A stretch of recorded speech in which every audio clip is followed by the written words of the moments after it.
Jared Solomon, Chair of Veterans Affairs Emergency Preparedness. Rep Webster. Rep Webster. Rep Webster. We're going to move forward. It's a great story, but we're going to move on. We're going to move on. It wasn't that good, really. No, it actually wasn't. I was listening. The corner of my, it wasn't that great. Rep Paley, can you start us off with the pledge? To the flag of the United States of America, to the republic for which it stands, one nation, under God, indivisible, with liberty and justice for all. Jamie, please call the roll. Chairman Solomon. Here. Representative Borowski, BBD. Representative Brown, BBD. Representative Doherty, BBD. Representative Genst. Here. Representative Haddock, BBD. Representative Inglis, BBD. Representative Monroe, BBD. Representative O'Mara, BBD. Representative Pielli. Representative Sappi, VBD. Representative Scott, VBD. Representative Takak, VBD. Representative Webster. Chairman Gillen. Here. Representative Banta. Here. Representative Bashline. Here. Representative Cooper. VBD. Representative Ham. VBD. Representative Kerwin. VBD. Representative Krupa. Here. Representative Major. Here. Representative Rigby. Present. Representative Stender. VBD. Representative Watro. Present. Representative Williams. Here. We have a quorum. Thank you, Jamie. And Representative Sappi is online. Our first item of business is Senate Bill 130 that is authored by Senator Mastriano. Mike, if you could please explain the bill. Senate Bill 130, Senator Mastriano, requires a funeral entity to notify the County Veterans Affairs Director of the death of a veteran and provide the family with the contact information for the County Veterans Affairs Director.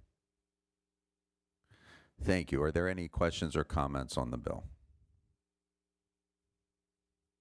Chair Gillen, anything?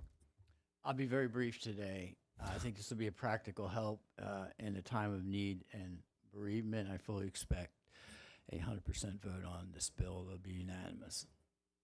Thank you. Are there any negative votes on the bill? Senate Bill 130 moves to the floor for consideration. Next item of business is Senate Bill 308. Representative Hutchinson, Senator Hutchinson, please come up, provide your comments on the legislation. Thank you. I'm not going to get into details, or deep details, but happy to answer questions. I do want to thank the chairman and committee members for considering this bill, which I'm sure you're aware of because we've been working on this, and there are some other House companion bill to this, I believe. But in a nutshell, we are attempting to expand a very successful program to help recruiting in specialties within the Pennsylvania National Guard. We will expand the specialties beyond medical categories, number one. And number two, we will be tying the additional monthly stipends to the attainment of your education level so that it's more clear how much this stipend would be per month that's used as a recruiting tool for depending on your specialty. So with that, any questions, happy to answer them, but I really appreciate your willingness to entertain this legislation today. Thank you, Senator. Are there any questions or comments? I have a quick one, Senator. We've been around the block on this bill, as you know, and we appreciate you continuing to pursue it, to get it to the governor's desk. Just a process question. Why have we stalled on it? What in the last iterations of the bill, what has been the stumbling block, if you can point out anything? I really have no specific answer, but I think there's broad bipartisan support, if not unanimous support. We've worked very closely with the National Guard, and think we have this in a great position. I know we have a technical amendment today, and that's another. I think that's that'll make it even better, and we'll be ready to go. So I appreciate your willingness to continue to help us move forward with this. Senator, I appreciate your efforts. In fact, there's not just bipartisan support for the specialty fields. There's actually bipartisan support for incentives across the board in our enlisted ranks to make sure that we bring in the best and brightest and sustain them in our guard. So this is a really important piece of legislation. Again, thank you. We do, as you mentioned, Senator, have a technical amendment authored by, and good timing, Representative Kerwin, who now joins us, Amendment 777. Did you want to provide comments on that amendment? Yes, Mr. Chairman, thank you. And I also want to thank the senator for bringing this legislation forward. It's a great bill. It's going to do great things to ensure that we keep high-quality people in the National Guard, as well as bring high-quality individuals in the National Guard. So as a member of the National Guard, I thank you. This is going to be a great bill. And my amendment is very simple. It's a technical amendment. It changes the term medicine residency in the bill to medical residency. It's the same change that has been made in House Bill 1102, which is the House companion bill to this Senate bill. I ask for an affirmative vote on this amendment. And thank you again, Senator Hutchinson, for bringing this initiative forward. And if I may, thank you for your service. And I know we have quite a few other veterans, members of this committee. Thank you all for your service. Appreciate that very much. Thank you, Representative. Thank you, Senator. Are there any comments, questions on the amendment? Any negative votes? Representative Kerwin's Amendment 777 is adopted into the underlying bill, Senate Bill 308. On that bill, are there any questions or comments? Any negative votes? Senate Bill 308 as amended moves to the floor for consideration. Again, Senator, thank you so much for being with us today. The main event is no longer House Bill 1257. We are over that for today. Chair Gillen and myself, as well as our friends in the other chamber, are going to work out some issues and bring that up soon. On to House Resolution 206, authored by Representative Haddock. I don't think he is here. Okay, Mike, if you could please, we shouldn't wait for him, or we're good? Just bump it to the end and then we'll come back. Yeah, okay, let's go over that, see if the representative joins us. We'll move to House Resolution 234, authored by Representative Pielli. Representative Pielli, your remarks. And my colleagues and everyone who has supported this resolution. As many of you know, Major Richard Starr served multiple tours overseas, including both in Iraq and Afghanistan. And during his service, Major Starr saved countless lives by clearing roads in Afghanistan of deadly IEDs. Following his return home, Major Starr was diagnosed with lung cancer, and as he underwent surgeries, endured rounds of chemotherapy, and faced mounting medical costs, he discovered that he would not receive both his military retirement pay, which he earned, and disability pay concurrently through the Department of Defense. So even while he was fighting his own battle, Major Starr continued his life of service, and this time he was advocating on behalf of his fellow veterans. He worked tirelessly to promote legislation that would address this injustice. The passed congressional House bill was later renamed the Major Richard Starr Act. It has not been passed. Now it's the Senate Bill 1032, and it's named in honor of him because he did pass away, unfortunately, in 2021. This legislation has seen meaningful bipartisan progress. In fact, in last session, I introduced it as Resolution 404, and we had unanimous support from this committee, which I greatly appreciate. And now I'm proud to share that we're trying this again, and we're going to see if it works this time. Hopefully it will be taken up. For those of you who don't know, today for every $1 of disability pay that a veteran receives with fewer than 20 years of service and a disability rating below 50%, have their retirement payments reduced by that same amount. And because of these outdated and unjust rules, an estimated 50,000 medically retired service members are ineligible for full concurrent benefits. The financial impact is significant. The average offset amount is about $1,900 per month. If Congress passes Major Richard Starr Act, it will ensure that all medically retired service members receive both their military retirement pay, which they earned, and their VA disability benefits in full. This is a matter of basic fairness and respect for those who have borne the wounds of battle. That is why I'm asking all of you to join me in supporting the resolution calling on Congress to pass the Major Richard Starr Act. When we ask these brave men and women to serve and give their all to protect this great nation, then we must be willing to give them all of our support when they return home. Thank you, Mr. Chairman. Thank you, Representative Piele. Any questions or comments? Chair Gillen? The good sponsors really said it all. We need to stop the forfeiting of earned benefits. I think I heard the word fairness. I'll add to that honor and respect. Let's pass it unanimously. Thank you, Mr. Chairman. Thank you, Chair. Any negative votes? House Resolution 234 moves to the floor for consideration. We will move to our next item of business, House Bill 1415, authored by Representative Isaacson. This is a re-referral, so we will need a motion by Representative Webster, seconded by Representative Banta, to re-refer House Bill 1415 to the Environmental and Natural Resources Protection Committee. Are there any comments or questions? Any negative votes? House Bill 1415 is now re-referred to Environmental Protection Committee. Our last item of business, I don't see Representative Haddock, unfortunately, is Representative Haddock's resolution 1465. Mike, with an explanation, please. Printer's number 1465, House Resolution 206. Representative Haddock, Mike, with a explanation.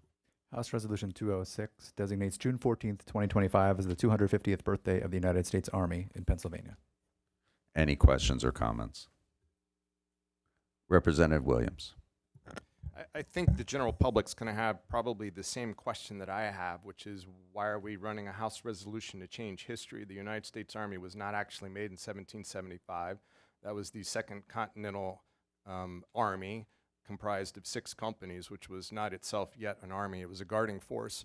So can someone help me understand why we're revising history in Pennsylvania to not reflect when the United States Army was actually established, which was the 4th of July, 1776.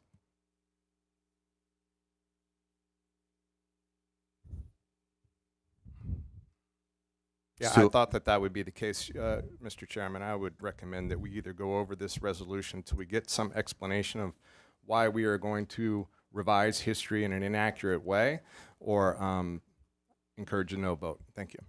Yeah, I mean, this is a resolution.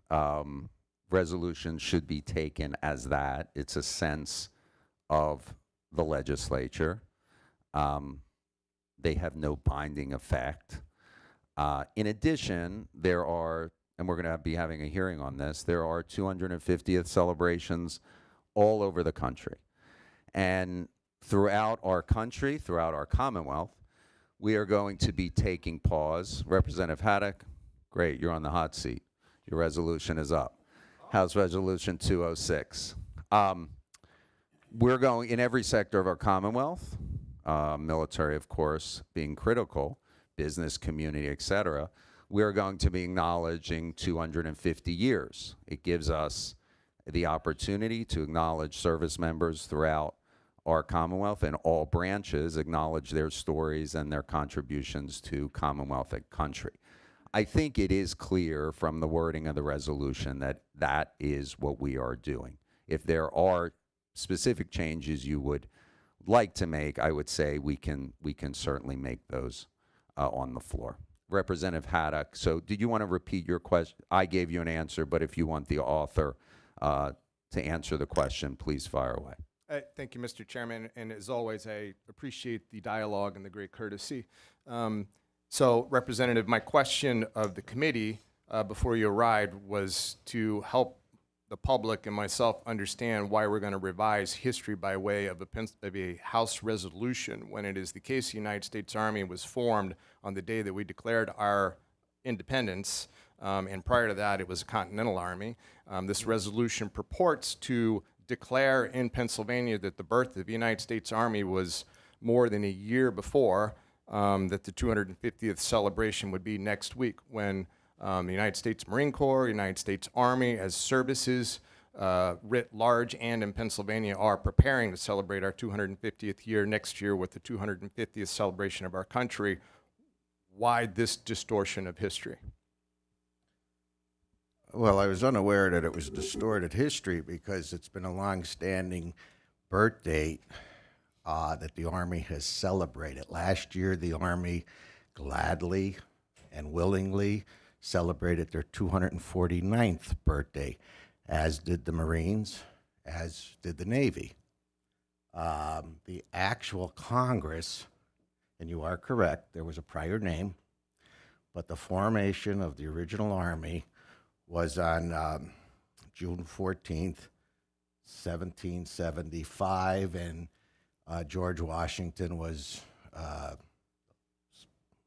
I guess, I don't know the exact term, was selected or named the general and the chief officer of the Army. So the Army has a long history of celebrating the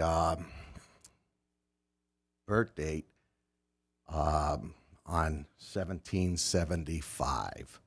In fact, the same resolution, very similar resolution, is being run in the Senate. It's nearly not a sister. I didn't read the resolution by Senator Mastriano. And the Army and Senator Mastriano has taken the lead, and there's going to be a celebration the week of June 14th here in the Capitol, and the Army is partaking. So it's been a recognized, and I understand what you're saying, I believe. That's a little ironic that it's before the birth date. But bear in mind, it was the Army that gave us our birth date. It's the oldest branch of the government, as then the Marines and the Navy were formed before our country was actually formed. So it's been a long-standing tradition of the U.S. Army that this is their official birth date. Mr. Chairman, I appreciate the explanation. And again, the resolution just a point, too. I'll yield in just a moment. Sure. I think the ambiguity is in the way that it's crafted. We're not actually changing the birthday of the United States Army to a year prior. What we are doing, and you're absolutely correct, the United States Marine Corps celebrates its birth as November 10th, 1775, which is a full year before it became a department or sub-department of the United States Navy. I think it's just a manner in the way that it's framed, and I absolutely want to celebrate the establishment of the Army in recognition of it being June 14th, 1775, and 250 years being this year, but the United States Army proper wasn't formed for a year later, and I think it's a language issue and not a concept one. Thank you. Well, we're certainly willing to entertain that, but again, it's been a 249-year celebration of the Army's birthday, and the Army has certainly acknowledged that and weighed in on that. But if it's a matter of sprucing the language, I'm certainly open to that. And very similar, and I will comment that I reached out to each member that has served. There was 10 members in the House. They are co-primes. I gave them the opportunity to review that. And just leaping forward, because we're going to probably have the same conversation, there's 2 more resolutions coming, one for the Marines, by the way, and you agreed to sponsor that a year early because you're a co-prime. And so did our Navy. There's one person from the Navy that I didn't get back to yet, but the other members of the Navy, Marines, and Army that have served the House of Representatives are all on board so far, but one, which I will be talking to that state representative very shortly. Thanks, but Representative. Thank you. Thank you. Representative Pielli, did you still want? Just quickly, Mr. Chairman, to reiterate what Representative Haddock was saying it. As an Army veteran, we've always celebrated June 14th as our birthday, and we see no difference between the beginnings of our Army with the Continental Army. I think it's a technicality. Without the Continental Army, there would be, no U.S. Army. And we're reminded of that every time we go to the House floor and we see that painting behind us of General von Steuben instructing troops at Valley Forge. Perhaps they weren't called the U.S. Army at the time, but that's where our origins come from. That's who we are. That's what we celebrate. And I'm proud to get behind this resolution. Thank you. I think this committee should take up this resolution in the spirit that Representative Haddock presented it, which is a call for all members of this committee and all members of the House and Senate to honor the service of not just the Army, but to usher in 250 years of service members dedicating themselves to our country and this Commonwealth. And I think our vote should reflect that type of spirit. Jamie, roll call vote, please. Chairman Solomon, Yes. Representative Borowski, yes. BBD, Representative Brown, yes. By designation, yes. Sorry. That's okay. Representative Doherty, By designation, yes. Representative Gens, Representative Haddock, Representative Ingalls, Representative Monroe, Yes, by designation. Representative O'Mara, Yes, by designation. Representative Pielli, Yes. Representative Sappi, Yes, by designation. Representative Scott, Yes, by designation. Representative Takak, Yes, by designation. Representative Webster. Chairman Gillen, Yes. Representative Banta, Representative Bashline, Representative Cooper, Representative Ham, Yes, by designation. Representative Kerwin, Yes. Representative Krupa, Representative Major, Representative Rigby, Representative Stender, Yes, DBD. Representative Watro, Representative Williams. Yes. It passed unanimously. Thank you, Jamie. Thank you, members. There's no other business. We'll see you next week. This meeting is adjourned.